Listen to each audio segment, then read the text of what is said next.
Hi, I'm Chuck Kelly, which is pretty much irrelevant because what I'm about to say is historically accurate and you can look up the information for yourself.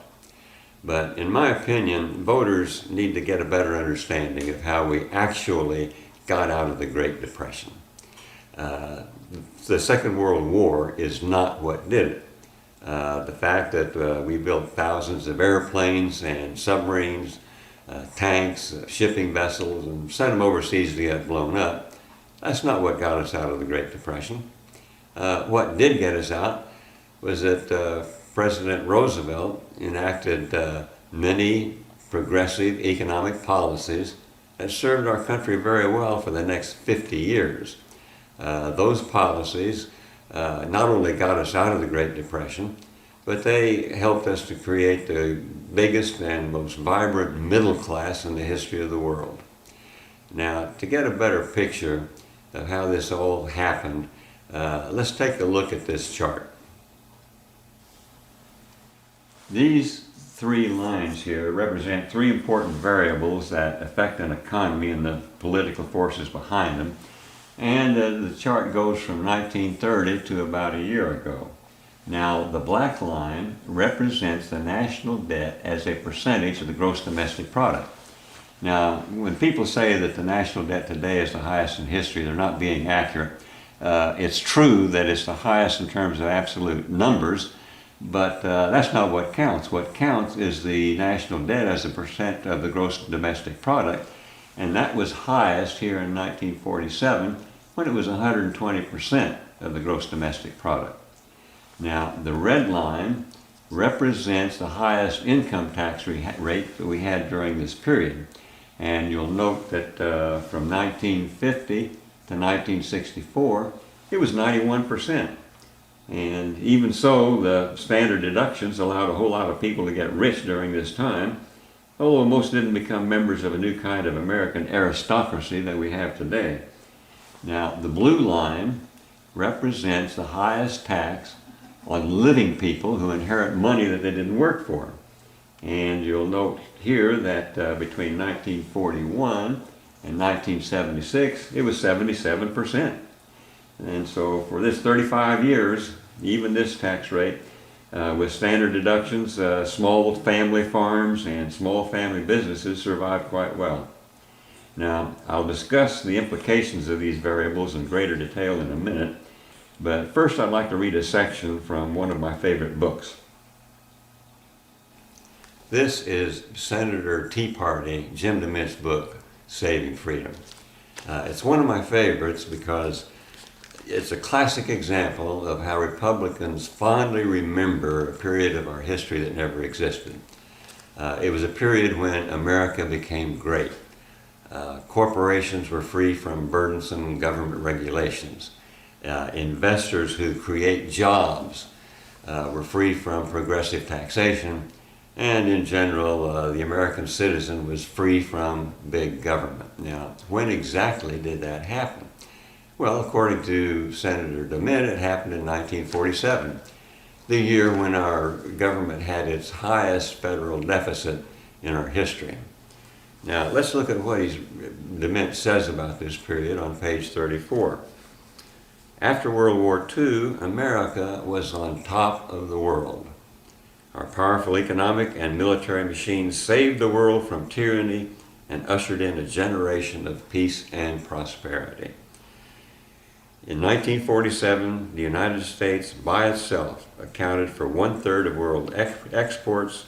Its foreign trade balance was comfortably in the black. And then he mentioned several other good things about the economy during this period. And he concluded by saying that the United States achieved the self-sufficiency and freedom of action that George Washington hoped for.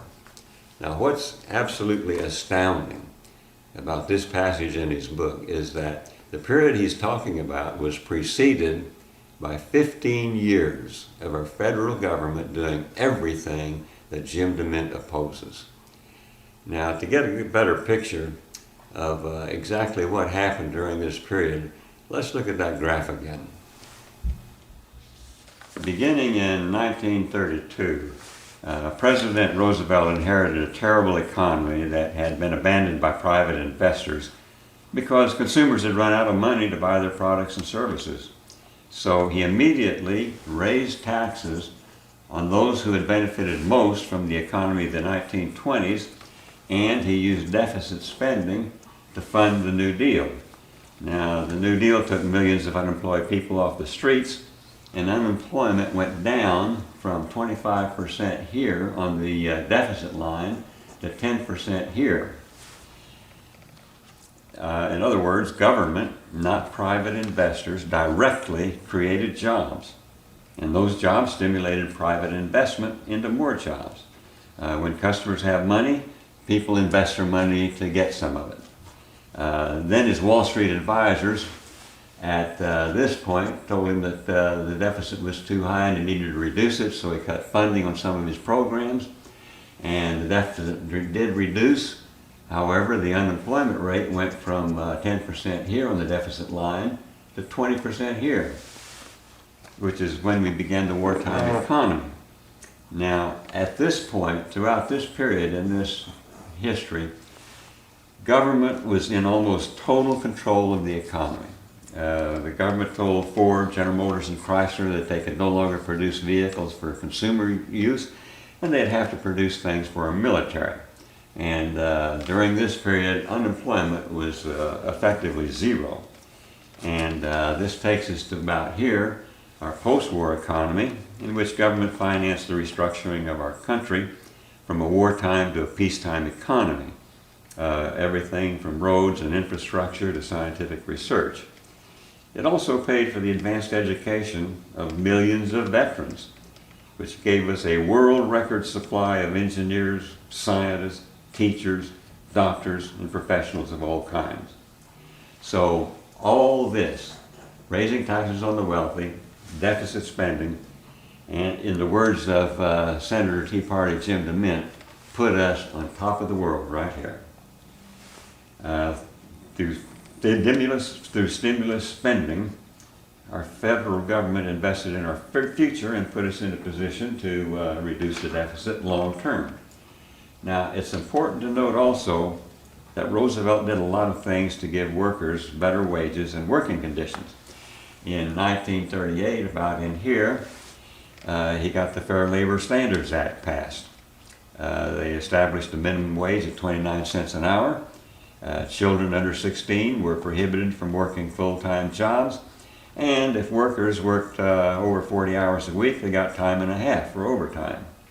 And this period also was when unions made their most significant growth, because Roosevelt insisted that workers be able to share in the huge profits that the military-industrial complex was certain to make during wartime. Now, Republicans naturally warned that greedy union bosses would destroy the wartime effort. Now, the opposite happened. Patriotic union leaders and their workers made our country the manufacturing dynamo that enabled us to win the war. Now, increasing union wages caused non-union wages to go up as well, because corporations couldn't remain non-union if they didn't make their wages closer to union wages. So these trends, higher taxes on the wealthy, deficit spending, plus protecting the rights of workers to share in the benefits of increasing corporate profits, resulted in a decline in the deficit, and it continued until 1980. In 1980, libertarian economist Milton Friedman and his so-called Chicago boys convinced President Reagan, Prime Minister Thatcher, and other world leaders that unions were too strong, wages were too high, taxes on corporations and wealthy investors were too high, and corporate profits weren't high enough. So Reagan destroyed the Air Traffic Controllers Union, Thatcher destroyed the Miners Union. They and other world leaders began to initiate policies to stop the so-called wage inflation, and they were quite successful. When Republicans praised Reagan for stopping inflation here in the 1980s, Note that Reagan was never concerned about stock market inflation or investor income inflation or corporate executive inflation. His war was always a war against wage inflation. It was those damned unions and their workers who were making too much money.